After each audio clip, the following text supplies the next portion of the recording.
আসসালামু আলাইকুম গাইস। তো আজকে আপনাদেরকে দেখাবো আমার এক কাকা, সে দারোয়ানগিরি করে এবং পাশাপাশি পড়ালেখাও করে। তো আপনারা দেখুন সে কি করতেছে। সালামু আলাইকুম কাকা, কি খবর? ওয়ালাইকুম সালাম। কাইফালাল? আলহামদুলিল্লাহ। ওই এরকম লেডি সেডি মানে কি অবস্থা হয়ে গেছে তোমার?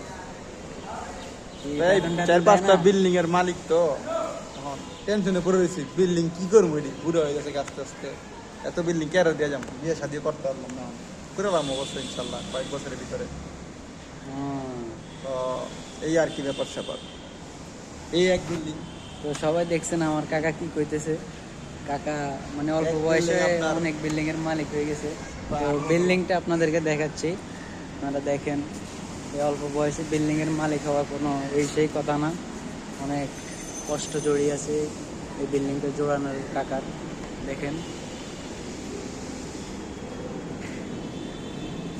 যে কাকা বিল্ডিং, তারপরে আন্ডারগ্রাউন্ডও আছে অবশ্যই, ওই যে নিচে যায় হাতের ডান পাশে এদিক দিয়ে।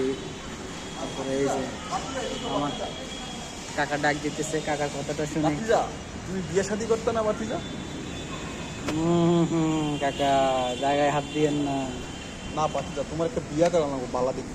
তোমার শালিদারে মুই লই যাবো, তোমার শালিদারে মুই বিয়া গে আছে। ও এই ব্যাপার, হ্যাঁ কাকা, আপনি তাহলে এইখানের দিকে তাকাই যান। অপাঠিজা কি আর করবো বলবো, মনে করো টাকা পয়সার মালিক অনেক, বিল্ডিং আছে 10-12টা। এখন যে একটা বিল্ডিং দেখাইলা তুমি 17 তালা বিল্ডিং, এটা বিয়ে শাদি করলে বউ বাচ্চা হইব। আর কোন জায়গায় কোন জায়গায় আছে কাকা? এটা তো তোমার হয়েছে আরো আছে, তোমার ইয়াতের দিকে আছে, গুলশান আছে, বনানী আছে, উত্তরা আছে, দিয়াবাড়ি আছে,